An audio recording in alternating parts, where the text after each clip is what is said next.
जुड़ गया।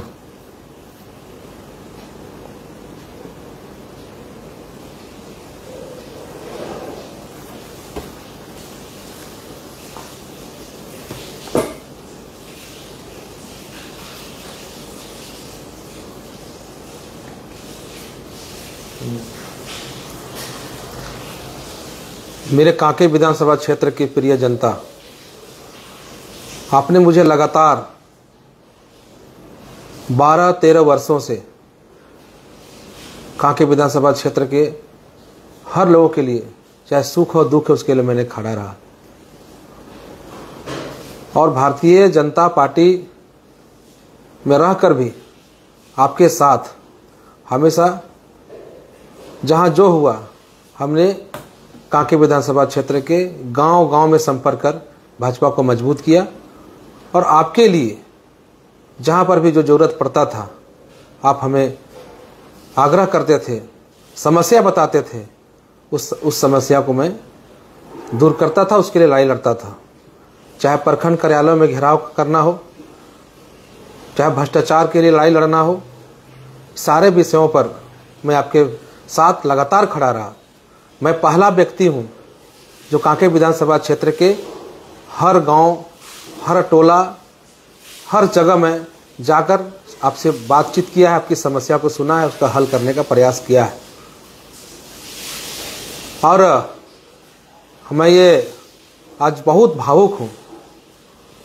पिछले 5 दिन से 16 तारीख से आज हो गया 23 तारीख, 8 दिन से मैं बहुत परेशान हूँ। कई कॉल्स आ रहे हैं, कई लोग मिलने आ रहे हैं। कांके विधानसभा क्षेत्र के लोगों को लगा था कि इस बार कांके का बेटा कमलेश राम चुनाव लड़ेगा और चुनाव जीत के जाएगा और कांके का सेवा करेगा। लेकिन षड्यंत्र के तहत मुझे चुनाव लड़ने से रोकने का प्रयास किया गया, इसलिए कि कमलेश राम अगर चुनाव जीतता है तो जनता का भला करेगा, जनता को अधिकार बताएगा, जनता को मजबूत करेगा, जनता का मुंह में जो ताला मारा हुआ है उस ताला को खोलेगा और जनता अपना आवाज के लिए गांव से, घर से निकल कर सड़क पे आएगा, जागरूक करेगा जनता को। इसको रोकने का प्रयास किया। मैं अपने जीवन में बहुत गरीब घर का बेटा हूं। मेरा कोई विरासत राजनीति से नहीं है। ना मेरे पिताजी नेता थे, ना मेरा माँ नेता थी, ना मेरा कोई परिवार में, कोई समाज में कोई नेता था। बहुत ही गरीब समाज से पढ़ लिख करके संघर्ष को अपना अख्तियार किया, संघर्ष को अपना साथी बनाया। इसलिए कि मैंने हमेशा पढ़ा था कि संघर्ष व्यर्थ नहीं जाता है, और संघर्ष को मैंने अपने जीवन का साथी बनाया। 2014 में मैंने चुनाव लड़ा, 2019 में भी मैंने चुनाव लड़ा, और झारखंड राज्य के विषयों को झारखंड के अलग अलग जिलों में जाकर भी उसके लिए लड़ाई लड़ा। और साथ ही साथ कांके विधानसभा क्षेत्र के कोई ऐसा दिन ना हो जिस दिन मैं कांके विधानसभा क्षेत्र में ना दिखा हूं। लेकिन आज मुझे भारतीय जनता पार्टी के कार्यकर्ताओं के डिमांड पर, जनता के डिमांड पर, आदरणीय मोदी जी जो देश के प्रधानमंत्री हैं, चुनाव समिति की बैठक हुआ, मोदी जी मुझे भारतीय जनता पार्टी के कैंडिडेट बनाया और सिर्फ एक घोषणा बाकी था। लेकिन मुझे कुछ लोग षड्यंत्र करके जनता का सेवा करने का, रोकने का काम किया। मैं आज बहुत दुख हूँ। लगातार इस 7-8 दिन मेरा कैसे बीता वो मैं ही जानता हूँ। बहुत मुश्किल से जी रहा हूँ, बहुत मुश्किल से मैं अपने आप को रोक के रखा हूँ। आज आप सब जानते हैं कि 5 साल नहीं, पिछले 13 साल से मैं जनता के बीच हूँ। कहीं किसी को सांप काट दिया तो हॉस्पिटल ले जाना, उसका इलाज कराना, इलाज करा के घर सकुशल घर भेजना। कहीं रास्ते पे एक्सीडेंट हो गया, अपने गाड़ी में बैठा के, अपने कपड़ा लहलुहान हो जाता था, उसको हॉस्पिटल ले जाकर उसका इलाज कराते थे और घर भेजते थे। चाहे धार्मिक कार्य हो, चाहे कोई गरीब अपने कमाउन करने नहीं सकता था, 10 कर्म करने नहीं सकता था, कोई गरीब है उसके लिए मैंने सहयोग किया। क्या नहीं किया, सांस्कृतिक धार्मिक सारे कार्यों में मैं सबके लिए खड़ा रहा। और कोई हॉस्पिटल में कोई मर जाता है, मरने के बाद हॉस्पिटल अगर डेड बॉडी नहीं देता है, पैसा मांगता है, 1.5 लाख रुपए बाकी है, डेड बॉडी नहीं देता है, तो उसके लिए भी मैंने लड़ा, उसके अधिकार के लड़ा। और मैं निःशुल्क करा के डेड बॉडी घर भेजा। ऐसे कई काम मैंने कांके विधानसभा क्षेत्र के लिए किया। आज कांके विधानसभा का क्षेत्र के लोग रो रहे हैं, समझ नहीं पा रहे आखिर ऐसा हो रहा क्या। इसलिए मैं आप सभी से आग्रह करता हूं, आपके कॉल्स, आपके प्यार, स्नेह ऐसा मिल रहा है जैसे कि प्रत्याशी जिनको टिकट ना मिला या प्रत्याशी जिसको टिकट मिला, आज उससे टिकट मुझे नहीं मिला, फिर भी आप मेरे समर्थक, मेरे साथी मेरे से बने हुए हैं।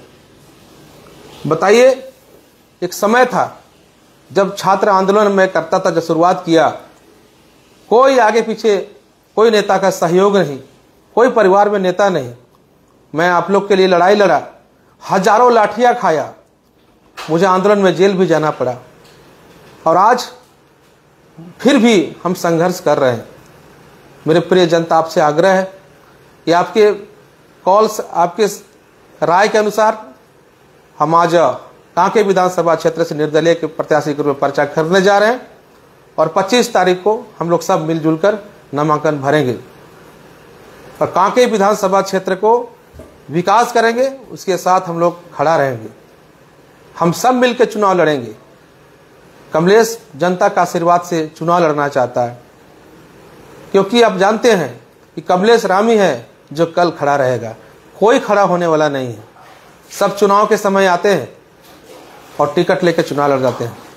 लेकिन मैं आपसे फिर से आग्रह करता हूं कि आप संयम बना के रखें और विधानसभा जो कांके का चुनाव है, इस चुनाव में आप पहले की भांति आज हमारे साथ खड़ा रहें। मैं आश्वस्त करता हूं कि आप के साथ पूर्व की भांति कल भी खड़ा रहेंगे। आज मुझे किसी से कोई गिला शिकवा नहीं है। मुझे षड्यंत्र करने वाले लोग को हम नहीं जानते कौन षड्यंत्र किया, कोई गिला शिकवा नहीं है। मेरे केंद्र बिंदु में कांके विधानसभा क्षेत्र की जनता है। मैं कांके विधानसभा क्षेत्र की जनता को, मेरे माँ, मेरे पिताजी, मेरे भाई, मेरे साथी को मैं लावारिस नहीं छोड़ सकता। मैं उसका आवाज बनूंगा। आप लोग का आशीर्वाद से कांके का इतिहास रचना है और निर्दलीय प्रत्याशी के रूप में चुनाव जिताएं और कांके विधानसभा क्षेत्र को मजबूत करें। मैं बहुत परेशान हूं, बहुत ज्यादा ही परेशान हूं। ऐसा नहीं होना चाहिए था। सब गांव से लोग फोन कर रहे हैं, क्या हुआ, कैसे क्या हुआ। कितना दिन तक अपने आप को रोक के रखा था, लेकिन अब मैं नहीं रुक सकता हूं। आप सब हमको सहयोग करिए और कांके विधानसभा को क्षेत्र को जो बार बार हम करें, इसको मजबूत करिए। सब कांके का बेटा है। 24 घंटा रात 2 बजे, रात को 1 बजे, रात के 12 बजे जब जब फोन किए, मैंने फोन उठाया और आपके लिए वहां खड़ा रहा। चाहे पिठौरिया चौक में स्ट्रीट लाइट का मामला हो, कई दिनों से लाइट नहीं जल रहा था, 2.5 सालों से लाइट नहीं जल रहा था, लोग परेशान थे। पूरे पिठौरिया के अगल बगल गांव के लोग परेशान थे। उस लाइट को किसने बनाया? उस हाई मास्ट लाइट किसने बनाया? हमने बनवाया, आपकी सुविधा के लिए बनवाया। कई जगह से फोन आते हैं कि ट्रांसफार्मर जल गया है। सबका उम्मीद कमलेश राम, सब आपने हमको फोन किया। सभी जगह मैंने संघर्ष करके लड़ाई लड़कर ट्रांसफार्मर 2 दिन में दिलाया। बहुत सारे ऐसा काम है जो आपके बीच मैंने किया। लेकिन आज क्या हुआ मेरे साथ? मेरे साथ धोखा हुआ है कि नहीं? आप बताइए। आप उसका बदला लेंगे कि नहीं? आप बताइए। मैं मोदी जी के साथ, मोदी जी हमारा प्रत्याशी हमको बना दिए। मोदी जी चाहते थे कमलेश राम चुनाव लड़े, और मैं पिछले लोकसभा चुनाव में मोदी जी के विचार, पिछले 5 साल तक मोदी जी के हर जन कल्याणकारी कार्यों को मैं जनता तक पहुंचाया। बुखार आ गया, भारी गर्मी में मैंने प्रचार किया। लोकसभा चुनाव में या 25 तारीख को रांची लोकसभा सीट का वोटिंग था, 25 तारीख को वोट देकर मैं सीधे संथाल दुमका निकल गया। भारी गर्मी में दुमका में भी प्रचार किया कि मोदी जी रुके नहीं, मोदी जी को प्रधानमंत्री बनाना है तो बनाना है। अपने खून पसीना पैसा सब लगा दिया कि मोदी जी को प्रधानमंत्री बनाना है। किसी भी तरह मोदी जी रुके नहीं। और मोदी जी मुझे कैंडिडेट बनाने के लिए केंद्रीय चुनाव समिति में बैठक करके सिर्फ घोषणा बाकी था, तय कर दिया। लेकिन आज मोदी जी के विचारों को, मोदी जी के बातों को, मोदी जी के निर्णयों के खिलाफ षड्यंत्रकारी ने मुझे रोकने का काम किया। आप सभी से आग्रह है, फिर से आग्रह करता हूं, कांके को बचाना है, तो एक बार फिर से आपसे कहता हूं कि हमारे साथ खड़ा होइए। कुछ लोग कहते हैं कांके विधानसभा क्षेत्र को कि भाजपा से कोई भी चला जाएगा वो चुनाव जीत जाएगा। बहुत गंदा शब्द का प्रयोग करते, कुत्ता भी जाएगा तो चुनाव जीत जाएगा, ऐसे लोग बोलते हैं। कुछ लोग बोलते हैं। क्या कांके की जनता समझदार नहीं है? क्या कांके की जनता बेवकूफ है? क्या हमको बेवकूफ समझते हैं? क्या मैं समझदार नहीं हूं?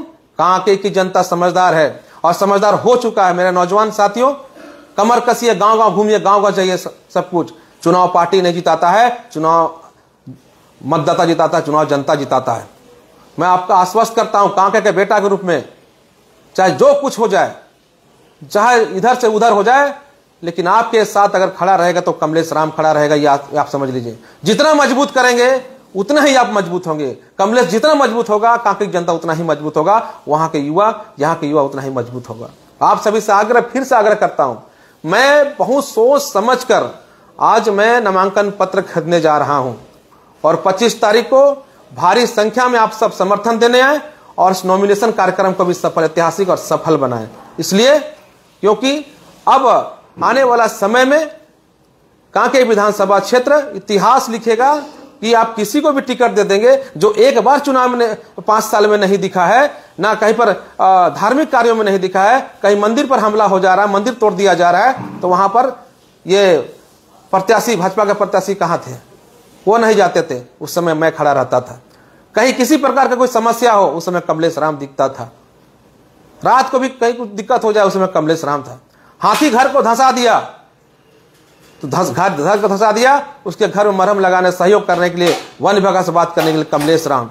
सांप काट दिया, मैं खलारी में था, सांप काट दिया एक व्यक्ति को, कुमरिया का व्यक्ति को, नौजवान लड़का को, जिंदगी मौत से जूझ रहा था। कार्यक्रम छोड़ के मैं रिम्स गया, उसके इलाज कराया। राय की एक दीदी है, अंतिम स्टेज पे था, मैंने रिम्स गया, बात किया और उसको मैंने सांप काटा, उसको ठीक करने का काम किया। कितने ये समय ये लोग कहां रहते हैं? जनता का सेवा करेगा कमलेश राम, जनता के साथ खड़ा रहेगा कमलेश राम, 5 साल साथ जनता के बीच रहे कमलेश राम, और टिकट की बारी आएगी तो दूसरा। मैं किसी को दोष नहीं देना चाहता हूं, लेकिन षड्यंत्रकारी जो कांके को रोकना चाहते हैं, कांके का विकास को रोकना चाहते हैं। आज कांके विधानसभा क्षेत्र में क्या नहीं है, सब कुछ है। मैं आने वाला समय सब कुछ बताऊंगा, आपके बीच घर घर जाऊंगा, सबसे दरवाजा दरवाजा का वोट मांगूंगा। और मेरे साथियों से जो चाहते हैं, कांके के विकास चाहते हैं, आप सब कमर कस लें। आप सबकी जिम्मेदारी है, आपका भी मान और सम्मान का बात है। कांके के जनता का सम्मान पे चुनाव लड़ रहे हैं। अगर आप जिताते हैं, अगर आप मजबूत होते हैं, तो आपका सम्मान बचेगा, कांके का सम्मान बचेगा। मोदी जी हमको कैंडिडेट बना दिए हैं, मोदी जी कैंडिडेट दिल्ली से बना दिए हैं और मोदी जी मेरे साथ है, मुझे भरोसा है, मुझे विश्वास है। इसलिए मैं जा रहा हूं नामांकन पत्र खरीदने के लिए। आप सब अभी से ही, जितने भी साथी हैं, अभी से ही आप गांव गांव लग जाइए। हम लोग पर संसाधन कम होगा, पैसा का अभाव होगा, लेकिन उसके बाद ही चूड़ा खा के, पानी पी पी के काम करना है। आने वाला समय आपका होगा, आने वाला समय जनता का होगा। मेहनत करिए। पैसा कितनों पार्टी पैसा लेके आएंगे चुनाव लड़ने के लिए, लेकिन हमारा नेक इरादा, हमारा सामाजिक कार्य उसको मुंहतोड़ जवाब देगा। पैसा को पसीना हराएगा, और पसीना हमने बहाया है लगातार क्षेत्रों में। अभी आप पसीना बहाएं। जितना भी पैसा लोग, विरोधी लोग जो हैं, अन्य प्रत्याशी पैसा लेके आएंगे, उसका मुंहतोड़ जवाब पसीना से दिया जाएगा। पसीना जीतेगा और पैसा हारेगा। यही बात बोलकर अपना विराम देता हूं। धन्यवाद। जोहार। जय झारखंड।